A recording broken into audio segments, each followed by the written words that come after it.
Cuando hoy usamos una computadora, un teléfono o cualquier sistema digital, pareciera que todo simplemente funciona. Uno escribe texto, guarda archivos, hace cálculos, ve imágenes, escucha audio y rara vez se detiene a pensar qué está pasando realmente por dentro. Pero la realidad es otra.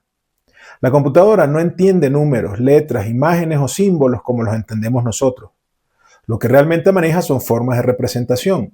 Y aunque hoy eso parezca lejano, técnico o incluso innecesario, hubo una época en la que entender estos conceptos sí era parte muy concreta del trabajo de quien estudiaba computación o programaba. En mi caso, mientras estudiaba ingeniería de sistemas, tuve varias materias muy ligadas a estos fundamentos. Recuerdo especialmente programación digital 1, programación digital 2 y estructura de datos. En ese momento eran materias exigentes, muy técnicas, y a veces uno no terminaba de ver para qué servía tanta insistencia en ciertos detalles. Pero con el tiempo, se entiende que allí estaba buena parte de la base de cómo funciona realmente una computadora. Recuerdo particularmente un ejercicio que siempre se me quedó grabado. Había que hacer un juego de un ratón dentro de un laberinto y programarlo para que encontrara la salida. Visto hoy, eso puede sonar como un ejercicio sencillo, pero en ese momento no era solamente hacer que el ratón se moviera. Había que pensar en restricciones reales. La memoria era limitada, la capacidad de procesamiento era limitada, y también importaba cómo se representaban los números y los datos dentro del programa. Eso hacía que conceptos que hoy muchas veces pasan desapercibidos sí fueran importantes. Para definir variables no bastaba con poner cualquier cosa y ya. Había que pensar cuántos valores iba a representar esa variable, cuál podía ser su rango, si necesitaba enteros, si necesitaba decimales, si convenía un tipo más pequeño o uno más grande. Es decir, había que entender cómo representaba la máquina la información, porque esa representación tenía consecuencias prácticas. Y esa es precisamente la idea central de este episodio. Cuando hablamos de representar información en una computadora, estamos hablando de cómo algo que para nosotros tiene sentido, un número, una letra, un símbolo, se traduce a una forma que la máquina sí pueda manejar. En el fondo, la computadora trabaja con dos estados posibles. A nivel lógico, esos dos estados se representan como 0 y 1. Y a cada uno de esos valores se le llama bit. Y el bit es la unidad mínima de información digital. A partir de allí se construye todo lo demás. Los números se representan con combinaciones de bits, las letras también, los símbolos también, incluso las instrucciones que ejecuta el procesador terminan expresándose de esa manera. Es decir, aunque desde afuera nosotros veamos una hoja de cálculo, un documento o una imagen, internamente todo eso termina siendo una secuencia organizada de bits. Y aquí aparece algo interesante. Nosotros estamos acostumbrados al sistema decimal porque es el que usamos todos los días.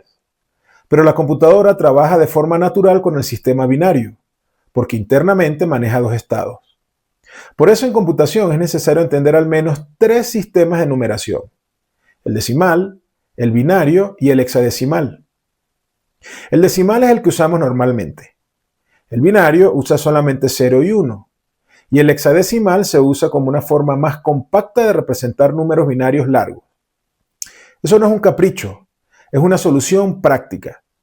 Porque el binario es fundamental, sí, pero también se vuelve muy largo muy rápido. Y entonces el hexadecimal ayuda a leer, escribir y entender ciertos valores de manera mucho más cómoda. Después de eso viene otra idea que parece simple, pero que en realidad define muchísimo de lo que puede hacer un sistema. ¿Cómo se agrupa la información? Un bit es la unidad mínima. 4 bits forman un nibble. 8 bits forman un byte. Y a partir de allí aparecen agrupaciones mayores. ¿Y por qué importa eso? Porque la cantidad de bits disponible determina cuántos valores distintos se pueden representar. Con 8 bits se pueden representar 256 valores diferentes. Y eso no significa que no da lo mismo usar una cantidad de bits u otra. Antes, eso se sentía mucho más cerca. Hoy, para la mayoría de las tareas cotidianas, pareciera que los recursos son tan grandes que uno ni siquiera lo piensa. Pero no por eso dejan de existir límites. De hecho, un ejemplo muy claro y que a mí siempre me ha parecido impresionante es el Excel. Mucha gente usa Excel como si una hoja fuera prácticamente infinita. Y la sensación tiene lógica, porque en el uso normal casi nunca llegamos al borde. Pero la hoja no es infinita, nunca lo ha sido. En las versiones de Excel 97-2003, una hoja tenía un máximo de 65.536 filas y 256 columnas. Es decir, sí había un límite muy concreto y además bastante más pequeño de lo que mucha gente imaginaría hoy. Desde Excel 2007 en adelante, Microsoft amplió este tamaño a 1.048.576 filas y 16.384 columnas por hoja. Eso es muchísimo más grande, sí, pero sigue siendo un límite. Y además Microsoft aclara que varias capacidades prácticas siguen dependiendo de la memoria disponible y de los recursos del sistema. Ese ejemplo me gusta mucho porque muestra algo fundamental. En computación muchas veces confundimos muy grande con infinito. Y no es lo mismo. Lo que ocurre es que las capacidades crecieron tanto que muchos límites dejaron de sentirse en el uso cotidiano, pero siguen estando allí. Eso conecta directamente con lo que pasaba cuando uno programaba con más restricciones visibles. En aquel momento sí importaba mucho optimizar, sí importaba saber cuánto ocupaba una variable, sí importaba decidir si un valor cabía en un rango pequeño o requería uno mayor. Y por eso estos conceptos no eran solamente teoría, eran parte del oficio. También era importante porque la computadora no solo almacena datos en binario, sino que además opera con ellos. Y eso incluye operaciones aritméticas y operaciones lógicas. Cuando uno estudia estos fundamentos aparecen cosas como la suma binaria y operaciones lógicas como AND, OR, XOR y NOT. A simple vista puede parecer algo alejado del uso diario, pero no lo es. Esas operaciones forman parte de la manera en que la máquina compara valores, combina condiciones, modifica bits específicos y ejecuta instrucciones. Y junto con eso aparece otro punto clave. La computadora no representa los números con precisión infinita. Los representa dentro de límites. Esos límites dependen de cuántos bits hay disponibles y también de la forma en que el número se almacena. Si trabajamos con enteros, estamos en el terreno de la representación de punto fijo.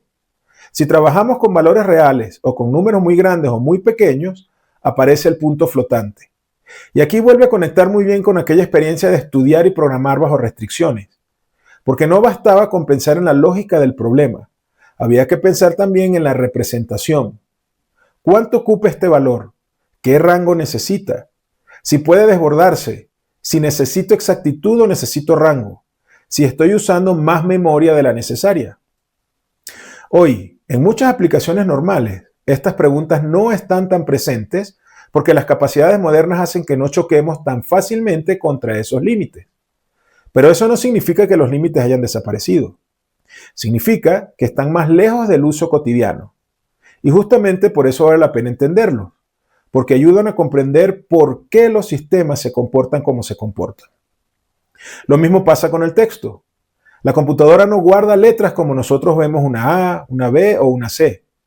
Lo que guarda son números a los que luego se les asigna un significado según una codificación. Primero aparecieron estándares como ASCII, que usaban un conjunto relativamente limitado de caracteres. Después surgieron extensiones y más adelante Unicode permitió representar caracteres de muchísimos idiomas y sistemas de escritura, resolviendo una limitación que se volvió cada vez más evidente con la expansión del uso global de la informática. Y al final, todo esto nos lleva a una idea que sigue siendo muy valiosa hoy. Conocer estos temas no es un ejercicio de nostalgia ni un viaje innecesario al pasado. Es entender el origen de muchas decisiones que todavía siguen presentes, aunque hoy vengan escondidas detrás de herramientas mucho más cómodas. Muchas de las abstracciones modernas existen precisamente porque antes hubo que resolver estos problemas de forma directa.